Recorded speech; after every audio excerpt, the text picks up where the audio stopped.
Friends, అందరూ ఎలా ఉన్నారు? ఈరోజు ఫ్రైడే కదా, అందుకని ఈరోజు మా ఇంట్లో ఫ్రైడే పూజ చేసుకున్నాం.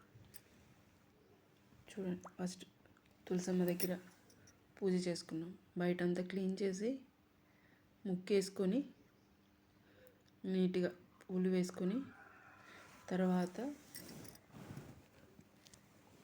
చూడండి బాగుందా.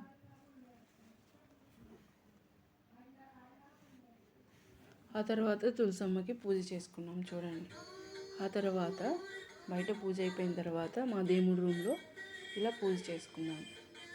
ఫ్రైడే కదా, సింపుల్గా చక్కగా పూలు పెట్టుకొని ముందే పూజా మందిరం అంతా క్లీన్ చేసి దేవుడికి పసుపు కుంకుమ పెట్టి ఆ తర్వాత నీట్గా పూలు పెట్టి దీపాలు వెలిగించి నీట్గా దేవుడికి నైవేద్యం పెట్టి మంచిగా ఫ్రైడే కాబట్టి లక్ష్మీదేవిని పూజ చేసుకున్నాం.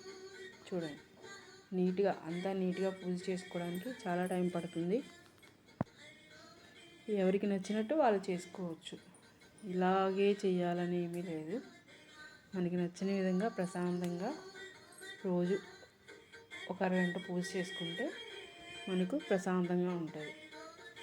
చూడండి, చక్కగా దీపాలు వెలిగించి దేవుడికి ప్రసాదం పెట్టి మంచిగా అందరికీ పసుపు కుంకుమ పెట్టి బొట్టు పెట్టి పూలు పెట్టి చక్కగా దీపాలు వెలిగించి కొబ్బరికాయ కొట్టి ప్రసాదం పెట్టి తర్వాత కర్పూరం వెలిగించి ఈలోపు మీకు ఏదైనా దేవుడి పాటలు వచ్చినా మంత్రాలు వచ్చినా చదువుకోవచ్చు. మీరు ఏదైనా పూజ చేసుకున్నా కూర్చొని చక్కగా చదువుకోవచ్చు.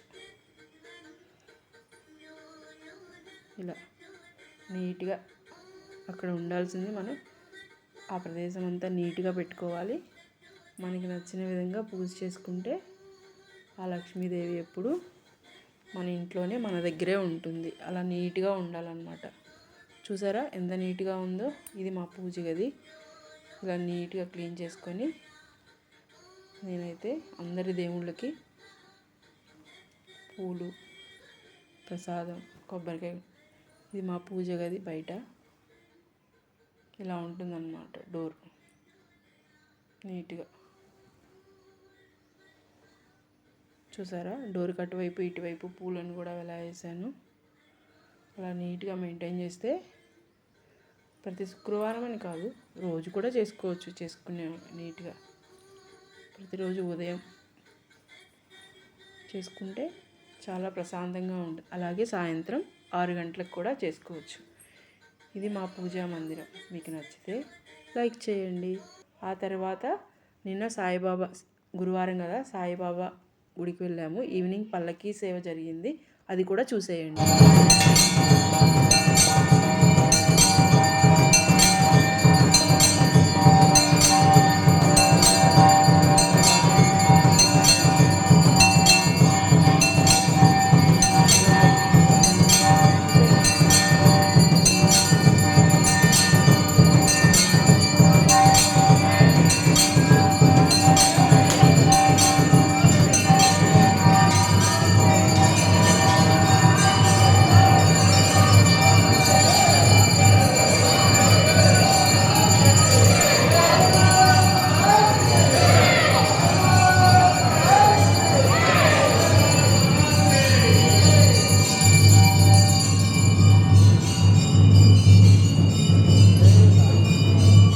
ఆ షిరిడి సాయి కృప అందరి మీద ఉండాలని ఆశిస్తూ మీకు కనుక ఈ వీడియో నచ్చితే లైక్ చేయండి, షేర్ చేయండి, సబ్స్క్రైబ్ చేసుకోండి. Please subscribe to my channel. Please like చేయండి.